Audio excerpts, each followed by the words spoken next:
नमस्कार विद्यार्थी मित्रांनो, सर्वप्रथम स्पर्धा परीक्षा राज्यशास्त्री या युट्यूब चॅनलमध्ये आपलं सर्वांचं स्वागत आहे।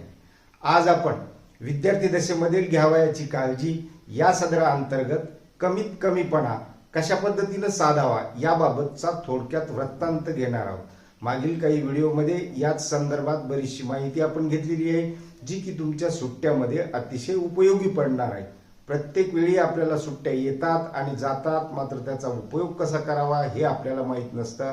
तो उपयोग चांगल्या पद्धतीने व्हावा हे जर आपण समजून घेतलं तर त्यासाठी तुम्हाला काय करावं लागेल, तर थोडीशी मेहनत घ्यावी लागेल। ती कशा पद्धतीची ते पहा। सुरुवातीला आपण जे काही काम करतो किंवा कुठलीही कृती करतो त्यावेळेला आपलं नियोजन असणं आवश्यक आहे आणि त्या नियोजनासाठीच आपल्याला थोडंसं चिंतन सुद्धा करणं गरजेचं आहे। अशा सर्व गोष्टी तुम्हाला लक्षात घेण्यासाठी या चॅनलवर कनेक्ट राहा। सर्वप्रथम हे चॅनल सबस्क्राइब करून घ्या, आलेलं बेल आयकॉन प्रेस करा। सर्व विद्यार्थी मित्रांना हे व्हिडिओ शेअर केले की मला नवनवीन गोष्टीसाठी तुमच्याकडून प्रेरणा मिळत असते।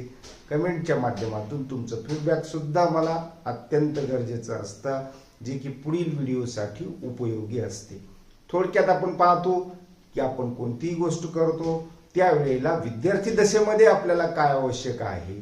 भलेही आपली कशाही पद्धतीची परिस्थिती असो, मग ती आर्थिक सामाजिक कोणतीही असो, ज्यावेळेस आपण विद्यार्थी असतो त्यावेळेला आपल्याकडे कमीत कमीपणाचा नेटकेपणा असावा। हा नेटकेपणासाठी 1 2 3 4 5 असे मुद्दे दिलेले आहेत। त्या मुद्द्यापैकीच या सर्व गोष्टी तुम्हाला उपयोगी पडणार आहेत। त्यामध्ये पुस्तकाचं जे वाचन करायचंय, कमीत कमी पुस्तके असावे, तेही दर्जेदार असावे। अनावश्यक पुस्तके वाचण्याची गरज नाही, कारण की त्यामध्ये आपल्याला फापट पसारा वाढण्याची शक्यता जास्त असते। त्यासाठी दर्जेदार आणि कमीत कमी पुस्तके वाचणं अत्यंत गरजेचं आहे। म्हणजेच आपण कुठल्याही परीक्षेसाठी तयारी करत असताना ते उपयोगी पडतात। दुसरा म्हणजे काय की विद्यार्थी दशेमध्ये अनावश्यक गरजा वाढवायच्या नाही। कमीत कमी गरजा काय लागते आपल्याला तेवढंच ठेवणे। बाकीच्या गोष्टी किंवा बाकीचा जो काही भाग आहे तो आपल्यापाशी अनावश्यक पद्धतीने नसावा, कारण आपल्याला आपल्या जर गरजेवर नियंत्रण ठेवता आलं तर अभ्यासासाठी जास्त वेळ देता येतो। तिसरा जो काही मुद्दा आहे तो म्हणजेच आपलं जे काही वाचन आहे ते आपल्या आवडीनुसार असावं।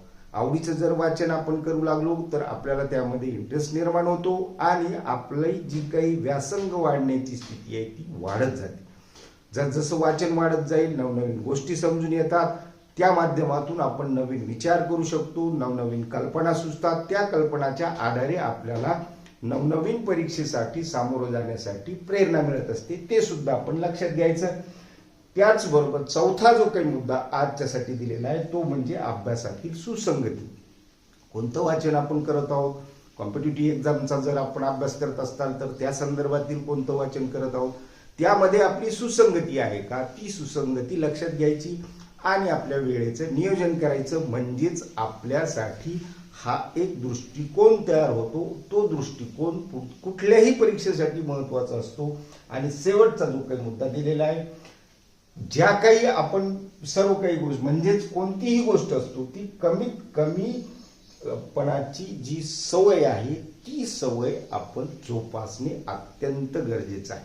म्हणजेच कुठल्याही गोष्टीत जसे की आपण सर्वसामान्य जीवनामध्ये सुद्धा आपण जे काही काटकसर करतो किंवा कुठल्या काही गोष्टी करतो, याच्यामध्ये विद्यार्थी दशेमध्येच हा गुण आपण शिकणं गरजेचं आहे।